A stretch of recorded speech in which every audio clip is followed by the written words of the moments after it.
एल्फिन्स्टनचं काय? एल्फिन्स्टन ब्रिजवर तुम्ही आवाज उठवला होता, तो आज रात्री 12 वाजता बंद करण्याचा वाहतूक विभागाकडून एक महत्वाची गोष्ट, एल्फिन्स्टनच्या तिथे आमचं आंदोलन देखील सुरू आहे. आम्ही सगळेच तिथे रस्त्यावर उतरू, कारण आम्ही जे वारंवार आवाज उठवत आलेलो आहे. आम्ही देखील त्या वरळी शिवडी कनेक्टरचं जे सुरू झालं काम ते आमच्यासाठी सुरू झालं होतं. आमची सत्ता असताना 48% ते काम पूर्ण झालं. आता जवळपास पुढचे 10%च पूर्ण झालेलं आहे. महत्वाची गोष्ट हीच आहे की एल्फिन्स्टन ब्रिज पाडायच्या आधी 2 गोष्टींचा तिथे निकाल लागणं गरजेचं आहे. पहिलं म्हणजे आजूबाजूच्या ज्या चाळी आहेत किंवा इमारती आहेत, आमच्या काळात आम्ही निर्णय घेतला होता की त्यांना तिकडच्या तिकडेच पुनर्विकास करून मिळेल. थोडी अलाइनमेंट बदलली होती. एकाच बाजूचे चाळी जाणार होत्या, दुसऱ्या बाजूच्या चाळी तोडण्याची गरज नव्हती. ह्याचा जो काही पक्का निकाल आहे तो सरकारने कागदोपत्री आम्हाला द्यावा. या सरकारवर आमचा विश्वास नाही.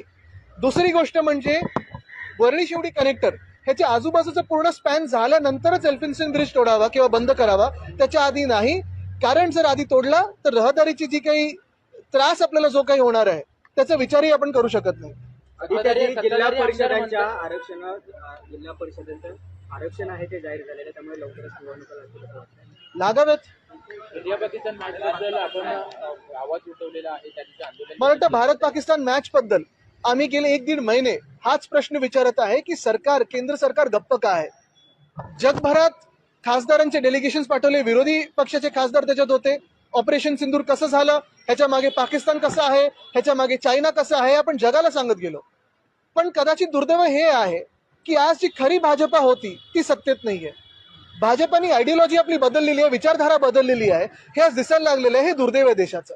आज जर खरी भाजपा असती सत्तेत तर आज बीसीसीआयला प्रश्न विचारला असता की तुम्ही हिंमतच कशी करता पाकड्यांबरोबर खेळण्याची. पण आज बीसीसीआय पैशांची लालच दाखवून, आपण पाहतोय ज्या देशांनी आपल्या देशावर हमला केला, आपल्या बांधवांनी तिथे मारून टाकलं, सिंदूर पुसलं, जे ऑपरेशन सिंदूर कदाचित भाजपा बिहारमध्ये निवडणुकीसाठी वापरेल, त्याच पाकड्यांबरोबर आज बीसीसीआय क्रिकेट खेळत आहे. हे दुर्दैव आहे देशाचं. प्रभादेवीमध्ये काल रात्री उशिरा शिंदे गटाचे कार्यकर्ते आणि आपल्या पक्षाचे कार्यकर्ते आहेत ते एका सुशोभित करण्याच्या कामावरून एकमेकांवर जिथे जिथे भ्रष्टाचार होईल त्यांना आम्ही लढू. अजित पवारांनी ज्या महिला पोलीस अधिकाऱ्याला धमकी दिली होती त्या प्रकरणामध्ये मुख्यमंत्र्यांनी अहवाल मागितलेला आहे. मात्र अहवालामध्ये असं समोर आलं की ते उत्खनन प्रकरण जे होतं तेच अवैध आहे. आता म्हणूनच मग लाडक्या बहिणींवर कारवाई होणार की न्याय मिळणार हे उत्तर पाहिजे. कारण पिंक जॅकेट निवडणुकीच्या आधी आणि नंतर रेतीचं जॅकेट हे चालणार नाही.